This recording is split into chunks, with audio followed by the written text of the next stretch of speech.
welcome to another edition of Politics Done Right. My name is Egberto Willies, your host. We are going to have a great show for you today. Look, as you know, Super Tuesday did not result in what most of us expected, but you know what? I spoke to several people that, two specifically. One, Daniel Cohen, who is the president of Indivisible Houston, and he's very positive on what was achieved and what needs to be achieved with activism and keeping the eyes on local races. We also spoke to Dr. Franklin D. Jones. He's a professor at the university out here, or a retired professor at the university out here, who talked about movements and making sure that one does not gravitate to a singular figure when trying to establish a new movement for the masses. We also have a piece that I did this morning on Morning Joe. Morning Joe is a 3-hour show on MSNBC in the morning. And of course, MSNBC and all these other networks have several hosts that give their opinions. Nothing wrong with one giving their opinion. But when you see the synchronicity with how all these networks are handling the Biden's success on Super Tuesday, which of course had its genesis in South Carolina. And of course, South Carolina had its genesis in the media and its benefactors creating, as we discussed in the program yesterday, a false narrative that elevated Biden. If you take a look at the polls today, the national polls, well, now Biden leads the national poll. Here's the thing. When people drop out, you usually get sort of a displacement in the polls, yes. But the sentiment for Biden was that of somebody who couldn't win, somebody who was not performing. And after the build-up starting just before South Carolina, it was clearly evident that something happened. And it isn't that there was anything material that changed in the Biden's appearance, in the Biden's performance, in any of that. It was a willing by the corporate media to create a narrative that indoctrinated many folk into thinking this was the inevitable thing. That Elizabeth Warren dropped out of the race, I found very disconcerting because, like I said, she has a place in the race. She brought quite a bit of context. In fact, she was likely the most well-prepared person on stage with respect to policy. It's not over. The progressives are in a very, very difficult position right now. But I think there are two things that could happen. One, Biden could self-destruct in the next debate if we go at him hard enough. Much of Biden's past, which it's not very favorable, could get some sort of metastasis. But let's go ahead and get started here. Just before the show ended yesterday, I got a caller, and a caller that, we had probably a 4 or 5 minute conversation, and I was still taping, and I said, you know what? I am going to start the program with that call because your message on issues, on progressives concentrating on specific issues, is something that we need to talk about. So check Julius out and the conversation we had with Julius right after the show yesterday. Yes, I can hear you. Okay, how's it going? I think I called. I think you might have ended your show. Yeah, but I was listening to you earlier. No problem. This is I think you called right as we were ending the show. You want to add something that I can put at the end of the show? Well, perhaps not. Perhaps this will be better, being that because I really wanted to talk to you anyway. Like I'm a big supporter. Name's Julius. Big supporter of what you're doing. Big supporter of the efforts. I've donated to you before. You might have seen Lived It. You might have seen it a couple of weeks ago. Thank you. I do appreciate it. What's your name, sir? Julius. Look, I appreciate you, my friend. I really do. Yeah. No, I know. I just wanted to run this by you and see what you thought. Okay. I was just thinking to myself, the progressive efforts, like how we've been moving along for, a few years going forward. I'm just thinking, would it make sense for us to latch on to certain issues even more so than certain candidates. I understand it's an election year, the most crucial year in the nation's history. I get it. But regardless, we're going to all vote blue no matter who, regardless. But what I'm saying is for progressives, for those of us who we embody what the Statue of Liberty stands for more than Democrat or Republican. For us, shouldn't we find certain issues like ready to mind would be something like gerrymandering? I was listening to what you said about Appalachia and how your daughter, you know, and I've been there too when I was a kid. I'm in Queens, New York, but I've been out there, Southern Ohio, when I was a kid. Right. And the poverty is almost like a third world. You don't believe you're in North America. But something like gerrymandering heavily affects them too. Right. Just like for those of us that are Latino, Moreno, Italiano, you know, they cut us up all the time. If progressives start attacking an issue like gerrymandering, which is a vestige of slavery, then how are they going to make the argument in 2-3 years' times that, oh, they're all crazy or they're all far leftists or they're all socialists if we're the only ones fighting the fight that the original founders of the Republic fought? Sir, first of all, I want to tell you that that idea is great. Believe it or not, it's something that we have discussed before. If you notice, one of the pet peeve of politics done right is, in fact, Medicare for all. And that is one of the particular issues that we take on strongly. And again, I think a lot of people are going to see that as the coronavirus gets more prevalent, and it's like a lot of people not seeking help because of many reasons. Let's, you know, Medicare for all and family leave, all of those things tie in together, right? And I think the coronavirus is going to bring that out in a lot of different ways. One, you get more transmission if people are scared to go to the doctor. Two, a lot of people are not going to say they're sick because they cannot afford not to go to work because they're poor, which means, again, if you have a system that doesn't have a strong social safety net, you're going to get a lot of sick people going to work. So I think the coronavirus is something that we should use as progressives, yourself, myself, and all others, as why it is that we must have a good social safety net to make sure that people have that to which they can hold on to when things don't go their way. I would agree. So I agree with you 100%, sir. And, you know, during the live show, you know, I'm still taping. So this is something that I will put out there on air as well, because your thoughts, what you've just said, is powerful. And I think the more we say this, we realize that it's not about party. Now, I've always called myself a progressive before I call myself a Democrat or a Republican or anything else. And right now, the progressives can move within the Democratic Party. They can't move, in my opinion, in the Republican Party. And I think based on the way you're speaking, both of us are in the Democratic Party because that is where progressive values can move forward. Of course. But, you know, I just feel like we're always going to get pigeonholed unless we start grabbing on to issues, because issues are the only thing that we can control. Yes. You know, we'd love to believe that our candidates are righteous and moral, but whether due to their own efforts or not, when they get in office, they're suddenly swamped with lobbyists and interests that are not the interests that got them elected. So I just feel like if a small contingent of us sort of, you know, take issues instead of candidates and make the issues things that we owned as a caucus or whatever, I think that is the best path going forward. Because then when you think of those issues, you think of us, and it makes it where people can't define us in the future. I agree with you 100%. And again, thank you for bringing that to the attention again. Indeed. And please call into the show earlier so we can get that voice and those comments online, because I'm going to put this online, but I mean, other people need to hear other people say what you've just said. So I really do appreciate that, sir. Big up respect, brother. Big up respect, Great. Man. You have a wonderful day, my friend. Great talking to you. Okay. Likewise. Take care, buddy.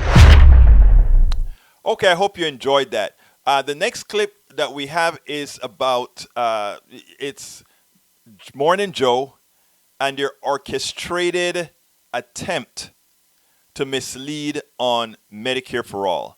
I want you to check this out and understand exactly what's going on here. Morning Joe has 3 hours, 5 days a week on a national cable station that is piped into the homes of millions every single day. Every single day. They have all the time in the world, paid for by by the corporatocracy, to lie to you. I've got 1 hour, a small internet network, a 1 hour show, one time a week on a 100,000 watt broadcast station, KPFT, 90.1 FM in Houston. And again, the blogs and articles that I write. He has that huge domain.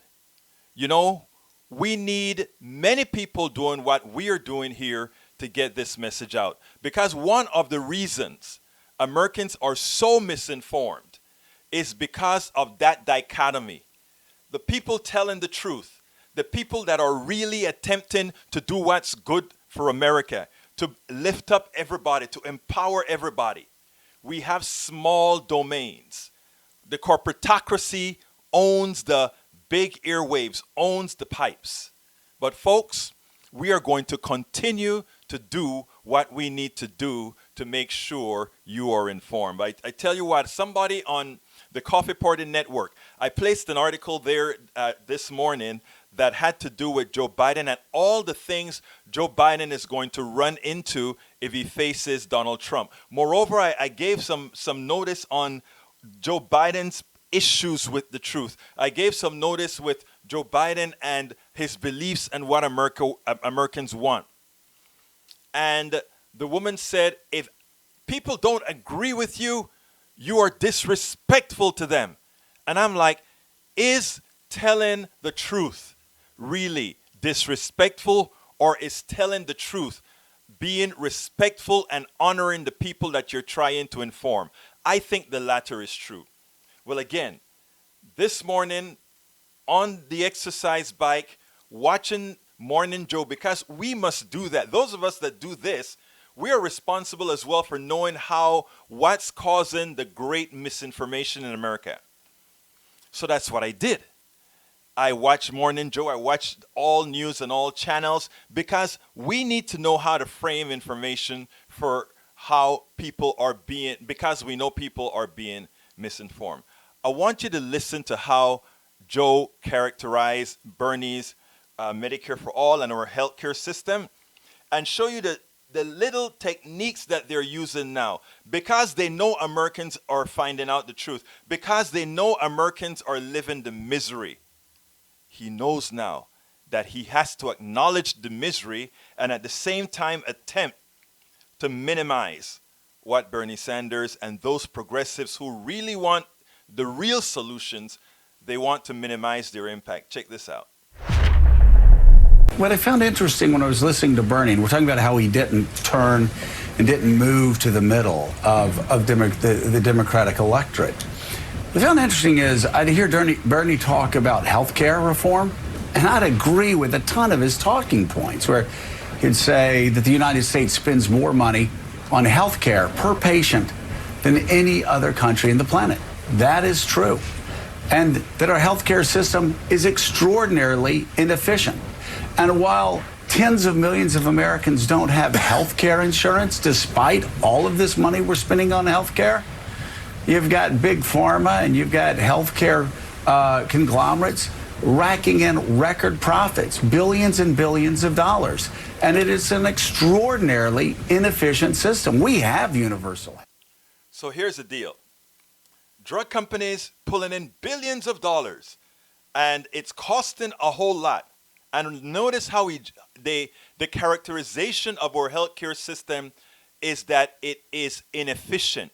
Not that we have rip-off artists, that we have people effecting legalized theft on the American people. It is just inefficient. But what Bernie and Elizabeth and those who want Medicare for all, they want, oh, it is crazy. That is a characterization that they put out there without saying much. And that is why many of us believe what we believe. Continuing. Healthcare, if somebody gets sick, they go to the hospital, they get taken care of. But it is so inefficient. And of course, it is so dehumanizing for those people who have to go into the emergency room for primary care. So there's so much that Bernie Sanders said that made sense, that cries out for a solution that we will see in this country over the next decade. But when he jumps from those points to a 30 or 40 or 50 trillion dollar price tag, he completely undermines his own argument. He never was able. Now, here's what he did there. He goes ahead and he says, yes, I know we have problems, but you know, we're going to solve these problems within the next 10 years. They said that in 1980. We'll solve the problems within the next 10 years when Obamacare came along. We'll solve the problems within 10 years. We don't want the public option. No public option because it won't pass, even though it was all controlled by Democrats. No public options. We'll take care of it within 10 years. But what Bernie wants, all those millions of dollars, all those billions, trillions, we'll explain that in a little. To connect the grim realities of our healthcare system with the political realities in Washington, D.C. And I think that has caused him among Democratic voters in this primary. It has, and we know that democratic socialism is not free, Joe. There's a consequence. If you are a middle-class family, you are going to be taxed 60% under Bernie Sanders' plan. That's a hard number to absorb. Add to that. That is a lie. That is an outright lie. First of all, let's be clear. Under Bernie Sanders' plan and Elizabeth Warren's plan, which are pretty much in the same, what's eliminated, right, is our premiums. No longer will you pay $400, $500, $600, $700 a month in premiums to the health insurance companies. No longer when you go see your doctor will you have a copay after you have paid your deductible. None of that is there anymore. So all those monies that you used to spend for your health care, for your premiums, that does not exist. So if they look at you and they say, well, the middle class, they're going to pay some more in taxes. And by the way, a lot of those taxes are going to be on the most wealthy people because it will be a progressive tax. Instead of paying premiums, you will be paying a progressive tax, meaning a tax based on how much money you make, which for most middle class people mean that the outlays, the monies out of pocket is going to be less than the way we have it now. So whereas you may be paying $1,000 a month in premiums, you may be paying maybe $400 in taxes. So when they talk about that 60% increase in taxes, right, that is to fool you. You have all those other expenses right now. The premiums, the copays, the prices of drugs, the prices for earpieces, the prices for eyes, all of that you're paying right now. That's gone with Medicare for All because it's one big pool everybody pays into. They are lying to you with misrepresentations, and they have 3 hours a day on just Morning Joe alone. And of course, they have all the other programs with which to program you, indoctrinate you into not looking out for what's best for you, but what's best for the corporations that are ripping you off right now. You're going to tell 150 million people that you are going to now have to work with government-run health care. You're not going to have an insurance provider. The government is going to take care of you. People don't want a revolution of how and have government dictate when and how they can go to a doctor. They want reasonable change. By the way, okay, here's the funniest part now that she just said. People don't want to be told which doctor to see or when they can go to a doctor, etc. That is the ultimate of lies. I've mentioned this many different times. In the private insurance system right now, you get to choose which private insurance you want.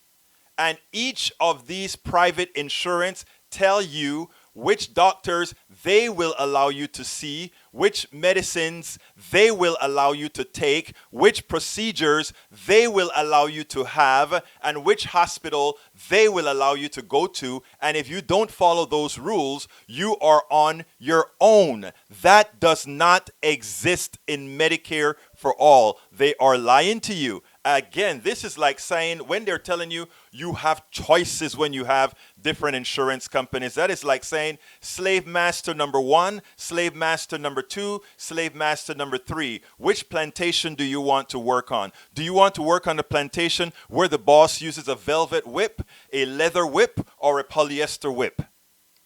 Let's be clear here. They are lying to you through misrepresentations of what Medicare for All would mean to you and to your personal economy. They are there just defending the shareholders of insurance companies and all these companies that benefit from what Joe talked about, the inefficiency of our healthcare system. The difference between our healthcare and healthcare around the world that's a lot more efficient is that our healthcare costs a whole lot of money. Our healthcare is expensive.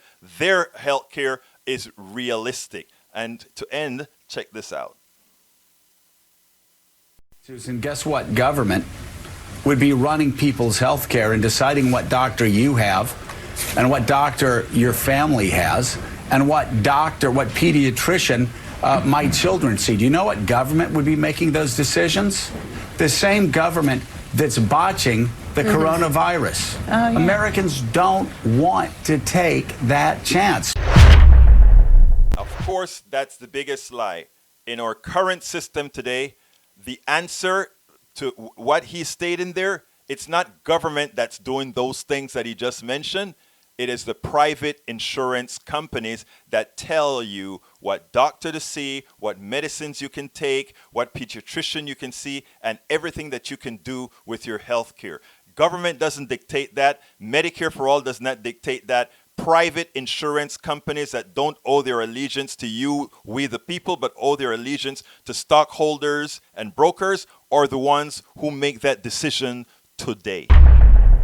I hope you enjoyed that. We do need your support. So folks, please don't forget to go to store.politicsdoneright.com, store.politicsdoneright.com, and support the program, support us, support the work that we do, because you know what?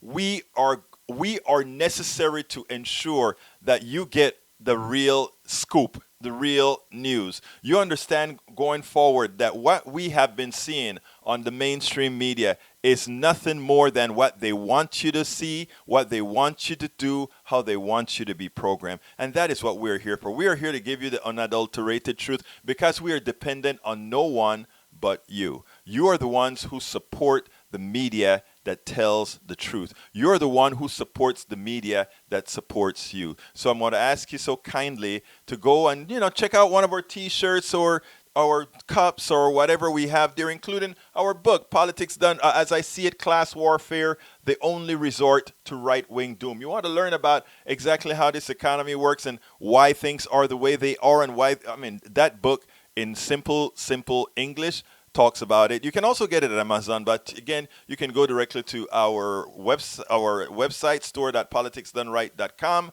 and pick up a copy. Please, please, please consider becoming subscribers. So become a subscriber. Go to patreon.com/politicsdoneright. That is patreon.com/politicsdoneright. You can help us with our equipment fund by going to gofundme.com/independent-media-upgrade. Again, that is gofundme.com/independent-media-upgrade. Of course, you can always contribute to the show at paypal.me/politicsdoneright. Dr. Franklin Jones, we covered the Super Tuesday at KPFT 90.1 FM and throughout the country on the Pacifica Network on Tuesday. And after we saw some of the returns coming in, he said, I looked at him and I said, this is kind of bad because, whereas a lot of us older folk can understand what's going on here, a lot of the millennials and the young Gen Xers are going to throw their hands up in the air and they're going to say, you see, we tried, we engaged, and look at what's happening. I know some on the other side are going to say, yeah, but their engagement wasn't as much as it was in 2016 or something like that. Yeah, times are different. That is true. But the millennials that were engaged were very, very engaging. And so check this out about what he believes we need to start teaching these folks about movements.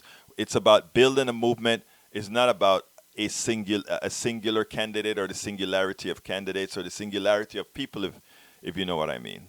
Check this out. I am flabbergasted now. I don't see This was a calculated transformation.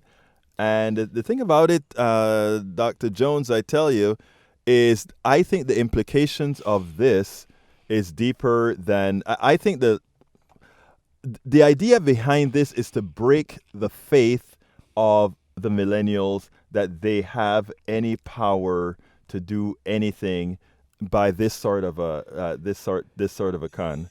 It's going to challenge them to figure out how they want to struggle. Yes. Right? And if the struggle does not get beyond I'm going to register to vote and try to find somebody who looks like me to vote for, then they lose, right? I mean, the thing now is, how do you take this and develop a mass-based struggle beyond, quote, voting? Because if you're challenging for political power, if you're trying to change the system, it is more than simply voting. Right. Well, ironically that you said that, because I've participated in some other organizations where these people just said we need to give up on electoral politics and we need to find other ways to force the plutocracy into submitting to the masses. And they said electoral politics may not be the way. Now, what we're seeing, here is, again, like I said, the dynamics. We have to examine the dynamics. I understand where you said, well, a lot of people said they were undecided. But we saw Biden in action in debates. We saw Biden's reaction in many areas. What is occurring with the American body politic? I mean, look, I am watching this in complete. You're making an assumption that the history has shown us a long line of historic of logical decisions made in voting. Well, that's you got me on that one. If we go back and we look at that, we can raise the same kinds of questions of why did they vote? I mean, why did they vote for Trump? Right? Logically, you go back earlier, and when you're talking about losing faith in the electoral process, when we were growing up in the 1960s, yes, right? And we had talked about changing the system, and folks got into voting and lost everything, and the development of organizations. You remember one of the things that he was stoked at that time, but Kwame Ture was always saying is that get organized, organize these cells and begin to move for that. You have to do that. You have to develop those organizations. You have to have those agendas, and then you make decisions based upon that agenda and that organization, right? You don't look at a person to, quote, lead you. You develop the organization, then you decide somebody. Explain that with regards to, let's say, the Bernie movement. Right. Well, in terms of the Bernie movement, right? Bernie is not going to save the country. Absolutely not. Right. Bernie's not going to save the country.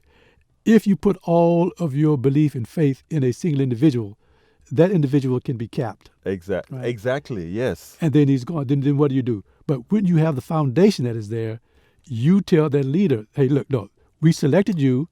This is what it's going to be. Right. Dr. Jones, I think that's a prescient statement that we need to get out there, because I can tell you right now there are hundreds of thousands, there are millions right now of millennials right now that tonight will be the most depressing time in their lives, because tonight is going to show them that the power of the plutocracy is great, and they are going to wonder if they, after putting that much faith, let's say, in this particular movement led by Bernie Sanders, they are going to wonder, can they ever really attain that which they're looking for? Right. They have to understand that they are the movement. Exactly. They are the movement. Bernie Sanders is not the movement. Right? Yes. And this is what we want to do. This is how we're going to move. This is how socially, politically, economically, all these things are connected, right? Right. And so we begin to think about what is our social position within society. How are we behaving economically in the society? Right. And then integrate that with the political process in terms of gaining control of certain segments of the But government. I need Because to, I think I need to hold you right there, because I mean, I think what we're seeing here, for the young people to understand is deep and serious. We saw a win from a small state use as the catalyst, the ad by a corporate controlled media to get a gold in framing an argument to a timid, scared people who thought when the mainstream media says this is a race between two people and one of them is going to take us where we don't want to go and we will lose. We had that systemic setup. How are we going to tell the young people to detach themselves from that and then build themselves up with that movement? Okay, now it didn't start with South Carolina. I mean, the whole question of how Okay, well, that's true. right, how the corporate media has framed elections in general in terms of who should rule. Right. And so that is very basic. Right? And so once you decide who should rule, then you can go through these other things and say, okay, well, in this state we're going to do this, in this state we're going to do that, this state we're going to do that. And each time you develop a narrative which supports what you're doing. I mean, for example, when you started with covering Iowa, right? And the importance of that and saying where people were and what they were going to do.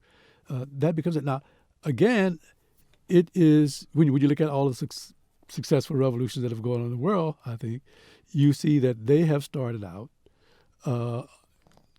with a cadre. Now, oftentimes the cadre fights in the name of the people, but they're really pushing, the Right. cadre in it. Hopefully at some point they bring the people along. But they have to begin to understand what is my relationship with this political and economic system, right? Once you understand what that relationship is, then what can I do to change my relationship if I want to, and also raise the question of what is my relationship with the rest of the society, Right. Because quite frankly, you can be very progressive and be a progressive banker, right? Right. And so what you want to do is to begin to say that, okay, the society, the greater society, needs to move in X direction. Right. What can I do to help move the society in that particular direction? Now, when you have a corporate media that make that people continue to have the impact that they have. Luckily, we're at KPFT Pacifica Network. We do our own thing. We are not dependent on dollars from the corporatocracy. When you have such a dominant corporate media in our days, what do we, how do we function? How do we get that out? You simply, one, you recognize where you are, what your position is. Mm-hmm. I always say that you cannot beat the folks who control the system using their tools. You cannot using their tools because Right. they've developed those tools and they know how they work. And so what you have to do is say, what are my alternatives? Do I find a way of having, say, a small individual paper, small individual, TV stations, radio stations, whatever, to try to get my message out. Right. But also beginning to think about, okay, inside of this community, I will go and I will interact with these various organizations and get involved in them and try to raise certain kinds of questions. Now, never assuming that you can go into an organization that was designed to do one thing and you're simply going to change it and make it something else. I tell you, that is a lot of what a lot of us been advising: going to the Democratic Party, take it over, change it, and get it to. Given that it's a two-party duopoly, right? It's a duopoly right now. Right, and quite happen when you get in and you change it, then those folks who actually control it just simply move elsewhere, right? Right. And so now you have a situation where you have a party that can deliver nothing for you, right? And so you have to develop your own. And once you develop your own, then you can direct what it's going to do. You can direct what your relationships are with the others. Now, this is going to take some time because Right. folks say, well, if you're getting into, quote, win this specific election, right, you're not going to do it. What you're talking about is something that is mass-based, that is a movement, that will take time. Lastly, Indivisible Houston's president, Daniel J. Cohen, is with us, and he's going to talk about quite a bit on the local races organizing, which applies throughout the country, and he's going to talk about what activists really need to be doing, how involved you need to be to ensure that we can actually move forward. Hope you enjoy this. One more edition of Politics Done Right. We are at day 2 after Super Tuesday. Now, Super Tuesday wasn't as many expected, but neither nationally or locally. Today, I'm honored to have the president of Indivisible Houston and one of the preeminent Houston activists with us, Daniel J. Cohen. Daniel J. Cohen, welcome aboard Politics Done Right one more time. You are one of our favorite guests. How are you doing today, my friend? Pretty good. Ready to cause trouble. Happy Super Wednesday. Yeah. It's Wednesday going on Thursday because the folks that are watching you are going to see you on Thursday, and then they're going to say, wait a minute, Super Tuesday was 2 days ago. Daniel, are you late? Yeah, well, I hate to correct the host, but it's actually Wednesday going on Tuesday again. Oh, 'Cause, okay, I'm correct. I stand. Hey, you this know, is politics done right. So people have to make me right whenever they need to. So that's a part of the game. Anyhow, first of all, Daniel, tell me a little bit about your thoughts of this whole Super Tuesday. How did you feel going in? How did you feel leaving it? it's mixed feelings, right? Because you look up and down the ballot and you see signs that can point in multiple directions. I think it's easy to forget that progress can be slow and it can appear even slower. But I think that a lot of people did really good organizing, and we started to see some of that stuff show up. All around the country, you had different races that were really exciting and were dogfights, right? And some of them turned out how, say, progressive activists and organizers would like to turn out, and some of them, they fell a little bit short. But I think that people can hold their heads high because they put in a really good organizing effort, and they're going to keep doing that. Here in Harris County, there's still some dogfights outstanding because we have runoffs down here. So we're going to have a 2-month sprint between now and the May runoffs. But there are some really, really good down ballot candidates, people who ran on the Our Revolution ticket and are still in the fight, including a couple who are frontrunners for positions that will swing the balance of bodies in our local community. That will affect the lives of 4 million people or more. So we've got a lot to do.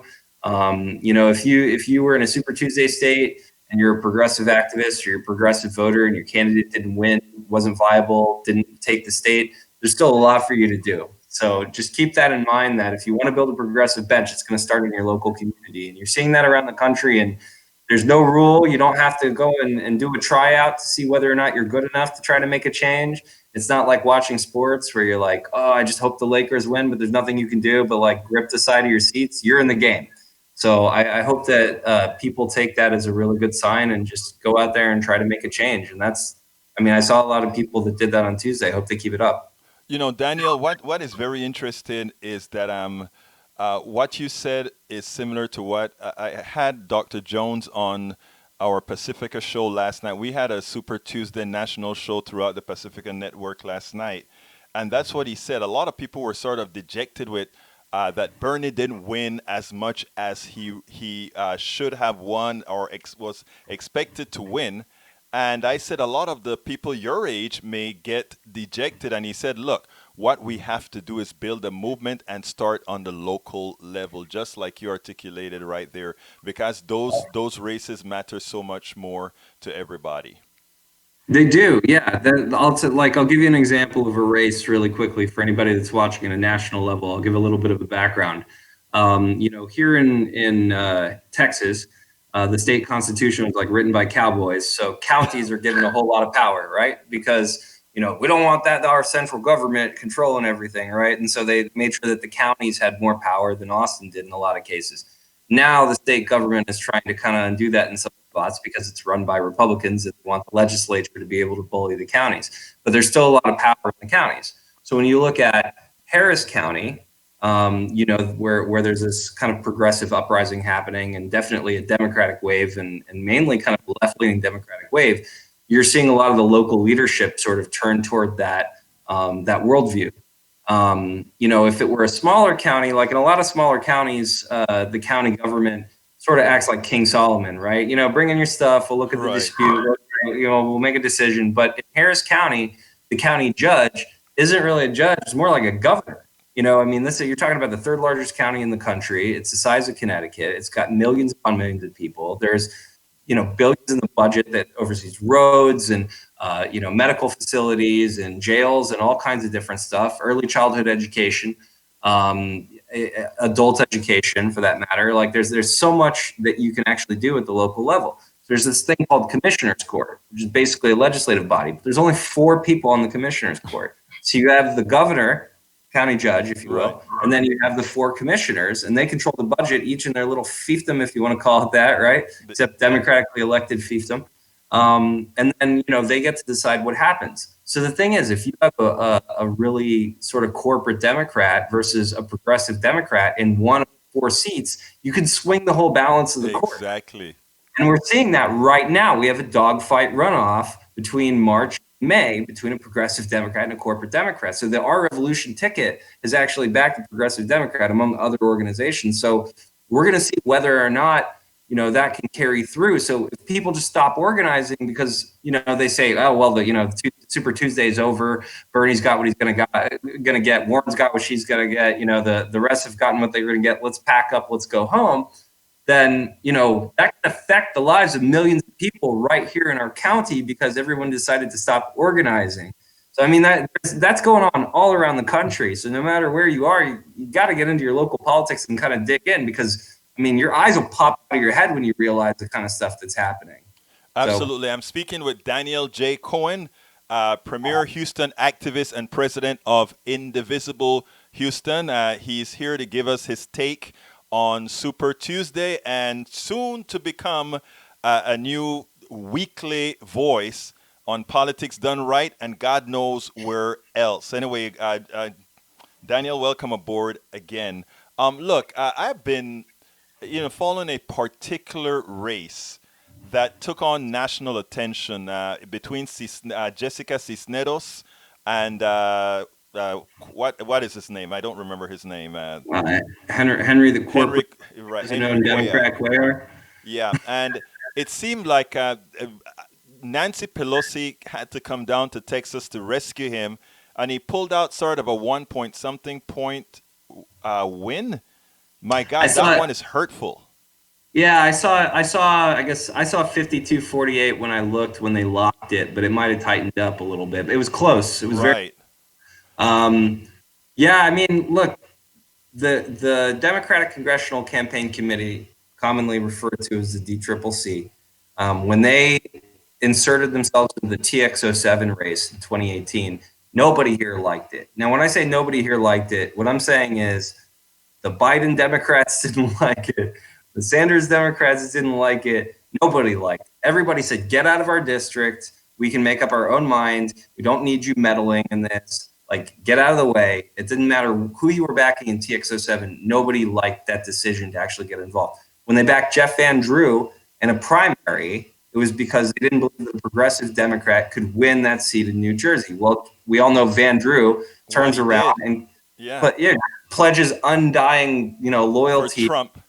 Yeah, and it's so the guy's a total opportunist. We know it because you look at his Trump score on 538, which if you don't know what a Trump score is, that's a percentage of the time that he votes with Trump. Yeah, he votes with Trump. It was like 9%, right? So then he switches parties because he's cooked. Otherwise, like that was the real problem at the end of the day. So he's clearly an opportunist, and your Trump score doesn't tell you everything. You can vote with Trump only 9% of the time, but be telling lobbyists in the back hall, like, hey, you got to kill this bill. They're trying to pass Medicare for all or whatever it is.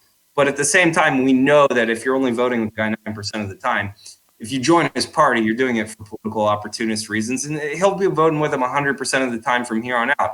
And we see that all over the place. Henry Cuellar, I think, ideologically, I don't know if Henry Cuellar, believes the stuff that he votes for or if he's just totally an opportunist all the time. But you're talking about private prison cash. You're talking about pro payday loan vendor, legislation. You're talking about the only Democrat in Congress that voted against a historic labor bill that the House passed this session.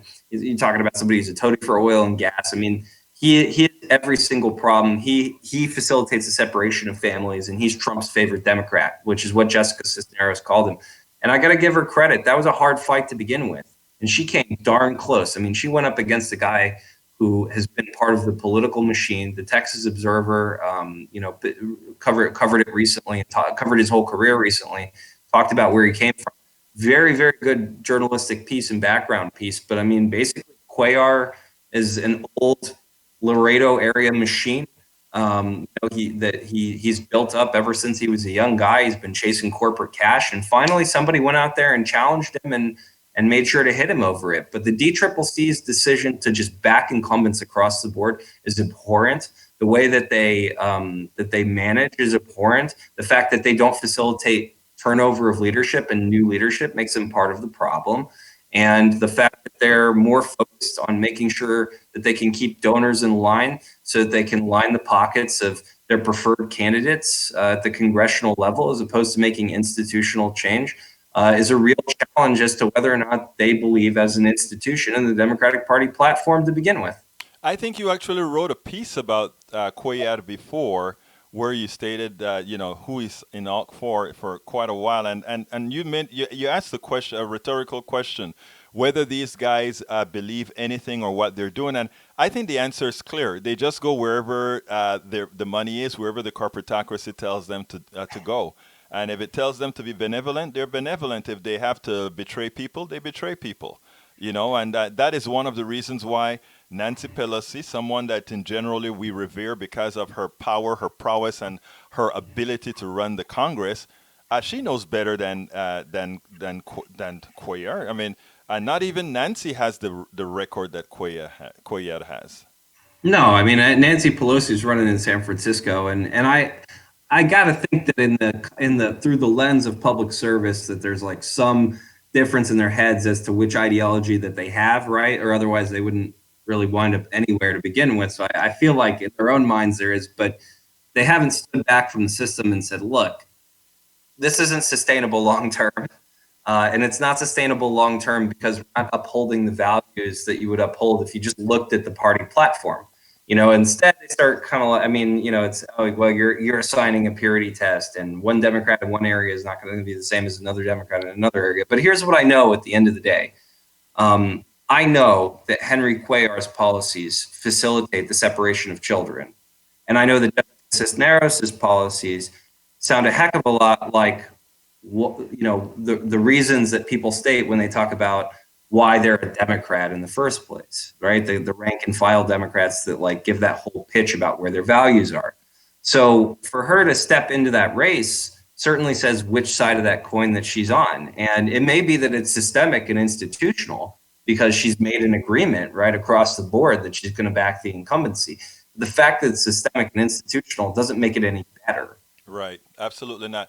Now, Daniel, where are we going for the next few weeks? I mean, you'll be back next week. So tell me what happens this week? What's on the activist agenda for this week? All right. Well, let's talk about Harris County here. I know that everybody's, this is a national audience, but I got to tell you how excited I am about a couple of races that are outstanding because we got major fights, major runoffs. There are 3 races that I see in Harris County that I think are going to be just major showdowns. All right. First one is in Texas's 2nd congressional district to take on the corrupt Dan Crenshaw, the mouthpiece for the military-industrial complex, Mr. Warlike Dan Crenshaw, who will do or say anything to get elected. And that is between Simila Javarian and Elisa Cardinal. Elisa Cardinal is the left candidate in that race. She's a veteran. She's a teacher. She's a mother of 3. Sima, was a bundler. I mean, and she was, for a long time, she was a Republican. It's been a long time since she was. But she jumped into the race very, very late in the game. She's done some work with some activist groups, and she's an immigration attorney. So I'm not taking that away from her. But at the same time, some of the activism that she has done is the politically acceptable activism in the wealthier neighborhoods of Texas's 2nd congressional district, as well as some of the surrounding districts. So that's one race that's going to be interesting. We'll kind of see how it turns out. Sema was leading. She was close to avoiding a runoff, but Elisa did hold her under 50%. So we'll see kind of where that goes. And Now it seems like Seema has a lot of money. Like she has deep pockets. She was on the air more than anybody else that I've seen in any of these local races. yeah, other than Pierce Bush, Right. Well, and he lost. came in third. Take Yeah. that. Yeah, that's if anybody doesn't, I got to share this with your national audience. We had a Bush run down here in the Republican primary, and he lost to this sheriff who's like your backyard sheriff named. So Pierce Bush ran ads on TV about that boogeyman socialism over and over. Socialists are coming, and he lost to Sheriff Nels, and he lost to this woman named Kathleen Wall, who runs these ads where she smashes like the wall and Al Qaeda and the cards. It was funny watching those commercials, man. It's out of control, man. It looks like a Robert Rodriguez film or something. I know. She's like, so anyway, if y'all get a chance, you should check out Kathleen Wall. Worst stump speech you've ever seen. She's not winning the nomination, and with any luck, Shri is going to win that seat. He'll beat whoever comes out of that primary, probably Sheriff Nels. That was a close race. Shri managed to avoid a runoff on the Democratic side. At the time I didn't see that. So Shri did make it. Yeah, he managed to avoid a runoff in the Democratic nomination race. So he'll be going either against Kathleen or against Sheriff Nels. And either way, I'm sure Trump will tweet something out about that House race before it's all over. But in the meantime, you can just enjoy seeing the fact that a Bush came in third in Texas. I guess they were tired of that stuff. The second race that I just want to mention, I think that is a model for you to look around in your own local community and see who controls this stuff, is for State Board of Education. There's a woman named Michelle Palmer who's just been, making good trouble and knocking doors and really doing really great work at the local club level in a lot of ways. And she was the only teacher in the race. She's a career-long educator, and she's a good heart and a sharp mind, and she's just the kind of person that we want to urge to run for office. She's been in activism for a long time. She was engaged in activism in college, so she got her parents to vote when she was younger. They didn't vote, she voted, so she pulled them across the line and made them voting people. So she's just like dyed in the wool, true blue activist, and she very narrowly didn't quite get enough to avoid a runoff, but she's up against a local bureaucrat with the county ed department here who also sits on a charter school board. Oh, wow. And the State Board of Ed is, I hope Michelle wins, right? This is a real fight on hands. The State Board of Education decides not only curriculum, but also policies governing charters. So if we can get Michelle there, we have one more voice who's saying, Moses isn't the founding father, Helen Keller, someone we should have in the history books, science is real, and that we're not going to teach the controversies surrounding biology. And in addition to that, if you want to, I'm going to put a moratorium on charters, and if you apply for a charter in the state of Texas, you have to do this, and this. We're going to hold you accountable if you rip the people off. So that's a huge fight that's going on all around. All over. Actually, it's big in Kansas, everywhere. Yeah. Yeah, and if you don't build coalitions when it comes to that fight too, the charter complex is a dirty industry. Yes, they will astroturf things. They will line up as many photo ops as they can and manipulate the way things look. It is that if you want to privatize society, people always start with education and public information. And so that's why those lobbies have so much money. That's why they're constantly banging on the Capitol doors, whether it's at the state Capitol or it's in DC. And so Michelle's race is really important. And I would venture to guess that a few people listening have a race like that in their own local community. And I would say with absolute certainty that they have a fight like that going on in their local community, whether or not there's an election right now, that there's policies getting pushed around your local school board that are exactly along those battle lines. And then the most exciting race here, like I mentioned before, there's a county commissioner's court that makes all these different decisions. And we have a straight up corporate Democrat versus somebody who's a progressive Democrat. And, it was 20-1. The former chief of staff for Mayor Bill White was a nominee in that race, and he was outspending Diana Alexander Martinez by 20-1. And with $19,000 and a team of ragtag volunteers with slingshots, they came out just ahead of the juggernaut in the first round of voting. So And it she was came first in the first round. She did. She's OR endorsed. She's GLBT political caucus endorsed. She's winning over these small pockets of people, and they're going out there and knocking doors and talking to people and engaging people. She's a career educator. She's one of the most active counter-Trump resistance fighters here in the county, and she's someone who really cares and would really make a difference. And it's going to make a huge difference because, as Egberto knows, because he won an award the same night as a county judge. The county judge here in Houston, got an award from the Houston Peace and Justice Network. She's, she's pushed progressive policy. She's fighting against cash bail, among other things. If you get a corporate Democrat in that seat, it's going to create a scenario where the other swing voter and the Republican in that can form a bipartisan coalition where there's cover fire for these corporate Democrats, and they can claim pragmatism. So if we don't get somebody in there that's going to stay true to the values of the agenda that's being set at the leadership level in this county, then it jeopardizes the progressive agenda just based on a few seats. I mean, they've got so much power, and I guarantee you, in your own community, there's a seat or two just like this. It may not be county commissioners. Maybe your mud district has a lot of power in your local community, but there's something, I promise you, that if you go and just scratch the surface and look just a little bit closer, you're going to see that there's a lot of money that can be moved around here, and either it's going to go toward public good or it's going to line somebody's pockets. So that's what the next 3 weeks, the next few weeks, the next couple of months, those are the three races. Texas's 2nd Congressional District, State Board of Education, Position 6, Harris County Commissioners Court, Precinct 3. That's going to decide the fate of 4 million people right here in an area the size of Connecticut and Texas. Imagine that, folks. Let me tell you. So those of you who sometimes get frustrated with your activism, remember there's always something to be active about, and you can always be moving the ball forward. Sometimes you make a few steps backwards, but it's about constantly moving forward. Daniel J. Cohen, Houston activist and president of Indivisible Houston. Daniel, give me a closing remark and let's get out of here.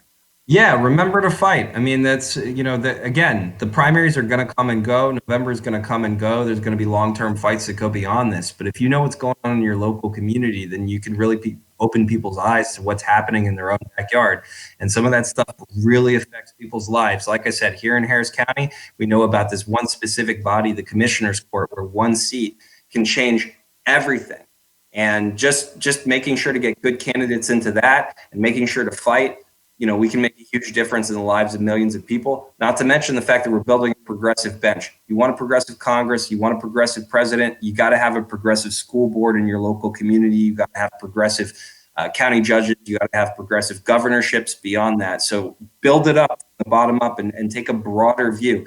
It's not about Sanders, it's not about Warren, it's not about Biden, it's not about Bloomberg, it's not about Tulsi, it's about you and me and us in a larger movement. So if you don't know what to do and you happen to be in the Houston area, then you know what website you can look at, because Egberto put it across the bottom of the screen. It's indivisiblehouston.org. And if they want to help Indivisible Houston, help fund Indivisible Houston to make sure that, you guys can pay for your banners, pay for all these things that you do, how can they help you? They can go to indivisiblehouston.org and donate. And in fact, yes, 100% of the funds go toward things like Egberto was mentioning, like banners, like paying for events, locations. Events, locations, the different programs that we need to run the stuff that we do, clipboards if we need them, whatever it is. But we're out there, we're knocking doors, we're, putting posters up, we're chasing politicians and asking them the hard questions on film. We're gathering in the streets, we're gathering in the school board rooms, we're gathering everywhere that we can and organizing and holding our representatives accountable. So yeah, please feel free to donate, indivisiblehouston.org. If you got a few bucks, whether it's $1 or it is $1 million, either is an acceptable amount, presuming that million doesn't come from Richard Kinder or something. Absolutely not. Well, Daniel J. Cohen, Houston activist and president of Indivisible Houston, thank you so kindly for having been here. And please keep up the good work. America's looking at you. Well, that's been one more edition of Politics Done Right. I hope you enjoyed the program today. My name is Egberto Willis, and you know how I end this baby. I am what? Out!